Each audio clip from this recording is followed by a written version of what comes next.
अस्सलामुअलैकुम नाजरीन, बचपन से ही हमें सूरह कुरैश याद करवा दी जाती है, पर क्या हमें सूरह का मतलब तक पता है?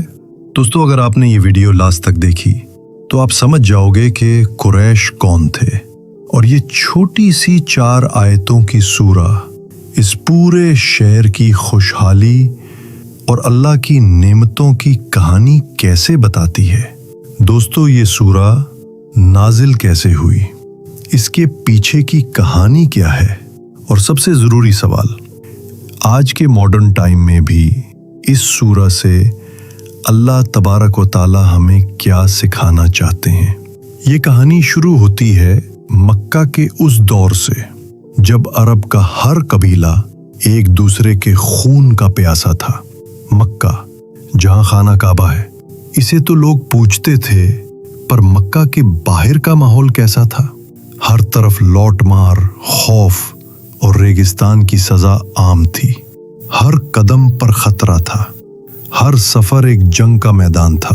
कोई कबीला महफूज नहीं था, कोई तिजारत महफूज नहीं थी। जो भी सफर पर निकलता था या तो लौट लिया जाता था या मार दिया जाता था। लेकिन यहाँ एक शहर ऐसा भी था जिसके लोग बाकी अरब के लिए इज्जत का निशान थे। वो शहर था शहर मक्का और वो कबीला था कुरैश। मक्का की सरजमीन पर कुरैश को एक खुसूसी मकाम हासिल था। ये वो लोग थे जिनके पास अल्लाह का घर काबा था। इसी शराफत और काबा की खिदमत की वजह से सारे अरब में उनकी एक अलग ही इज्जत थी। जब भी कुरैश का कोई काफिला मक्का से निकलता, कोई डाकू, कोई लुटेरा उन्हें हाथ नहीं लगाता था। इन्हें मत लगाना, ये हुरम वाले हैं। हर कबीला जानता था कि ये कुरैश के लोग हैं। उन्हें छेड़ना यानी अपने रब को नाराज करने के बराबर समझा जाता था। इसी वजह से कुरैश ने तिजारत में बहुत तरक्की की। उनकी 2 बड़े काफिले मशहूर थे। सर्दियों का सफर यमन की तरफ, गर्मियों का सफर शाम की तरफ। वो यमन और शाम जाते, सामान लाते और मक्का में शोहाल जिंदगी गुजारते थे। ये सफर महीनों के होते थे। खतरनाक रास्तों से गुजरना होता था, पर कुरैश के पास काबा की हिफाजत थी। यही वजह थी कि अल्लाह ने कुरैश को अमन और रिज़्क की नेमतें दी थी। यही अमन की सबसे बड़ी मिसाल थी। नाजरीन, वो हाथियों वाला वाकया कि जब इब्राहा काबा को गिराने आया था, कुरैश के लोगों को काबा को बचाने के लिए जंग तक न करनी पड़ी थी। अल्लाह ने अपनी मखलूक को भेजा और काबा को हिफाजत बख्शी। कुरैश के लोग ये सब देखते थे, इन नेमतों से फायदा उठाते थे, लेकिन वो भूल गए थे कि ये सारी खुशहाली और अमन किसकी वजह से है। वो काबा के रब को भूल गए और उसके बजाय अपने हाथों से बनाए हुए बुतों की इबादत करने लगे। इसी एहसान फरामोशी और गफलत के माहौल में अल्लाह तबारक व ताला ने एक छोटी सी मगर बहुत गहरी सूरह नाजिल फरमाई। ये सूरह जो कुरान के 30वें पारे में है, दरअसल सूरह फील का ही एक हिस्सा समझी जाती है, क्योंकि ये दोनों सूरह एक दूसरे से जुड़ी हुई हैं और एक ही कहानी को मुकम्मल करती हैं।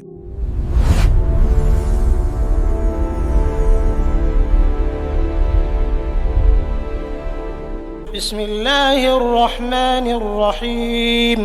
लिईलाफि कुरैश ईलाफिहिम रिह्लतश्शिताइ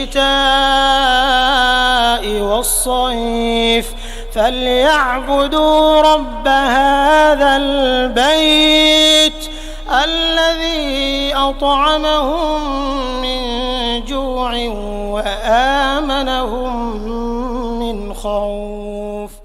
सुभान अल्लाह, ये तो उन लोगों पर अल्लाह की तरफ से सीधा सवाल था, एक याद दहानी थी।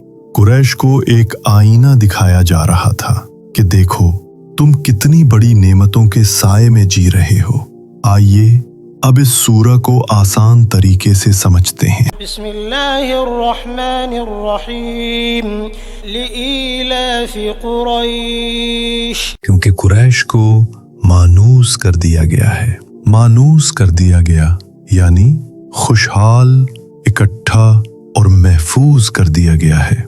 यानी ये जो तुम्हारा इकट्ठा होना और आराम से रहना है, ये अल्लाह की मेहरबानी है। तुम काबा की वजह से महफूज हो, वरना तो अरब में हर तरफ लौटमार ही थी। अल्लाह ने तुम्हें एक खास हक दे दिया है। إيلافهم رحلة الشتاء والصيف यानी उनके जाड़े और गर्मी के सफर की वजह से अल्लाह तबारक व ताला तुम्हें याद दिला रहे हैं। देखो, तुम्हारे ये जो तिजारती काफले हैं, ये जो खुशहाली है, ये जो गर्मी में शाम का सफर और सर्दी में यमन का सफर आराम से पूरा हो जाता है, उसकी वजह तुम्हारा ताकतवर होना नहीं है, बल्कि काबा के रब की हिफाजत है। अगर अल्लाह चाहता तो तुम्हारे काफले भी दूसरे कबीलों की तरह लूट लिए जाते। बिस्मिल्लाहिर्रहमानिर्रहीम फलयअबुदू रब्ब हाज़ल बैत, तो उन्हें चाहिए कि वो उस घर के रब की इबादत करें। यहाँ अल्लाह तबारक व ताला ने अल्लाह लफ्ज की बजाय इस घर का रब कहा। नाजरीन, यहाँ सोचने की बात ये है कि इस जगह अल्लाह ने कुरान में ऐसा क्यों इरशाद फरमाया? क्योंकि कुरैश तो काबा की इज्जत करते थे, वो काबा को मानते थे, उसके रब को नहीं। इसलिए अल्लाह ने इरशाद फरमाना, जिसे तुम महफूज समझते हो, इस जगह की इबादत मत करो, बल्कि इस घर के रब की इबादत करो, जिसने तुम्हें ये सब कुछ दिया है। अल्लज़ी अतअमहुम मिन जूइन व आमनहुम मिन खौफ, जिसने उन्हें भूख में खाना दिया और खौफ से अमन बख्शा। ये आयत पूरी सूरा का निचोड़ है कि तुम्हारी दो सबसे बड़ी जरूरतों को पूरा किया गया है, खाने की जरूरत और अमन की जरूरत। जबकि बाहर के लोग भूखे और खतरे में हैं, पर तुम मक्का में पेट भर कर खाते हो और अमन से सोते हो। ये है तुम्हारी जिंदगी का सबसे बड़ा मकसद। तुम्हें अमन और रिज्क मिल गया है।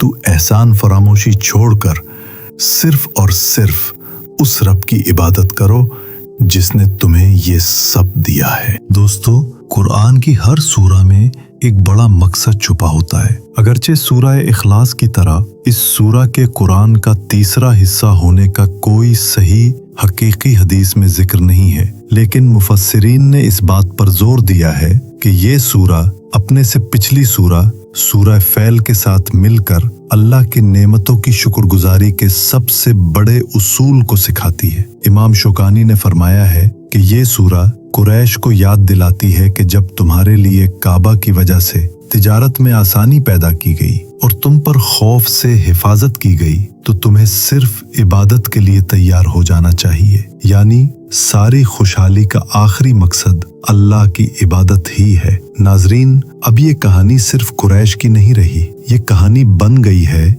हर उस इंसान की जो खुशहाली और अमन में रहता है। यहाँ सवाल ये पैदा होता है कि आज के जमाने में अल्लाह तबारक व ताला हमें इस सूरा से क्या सिखाना चाहते हैं।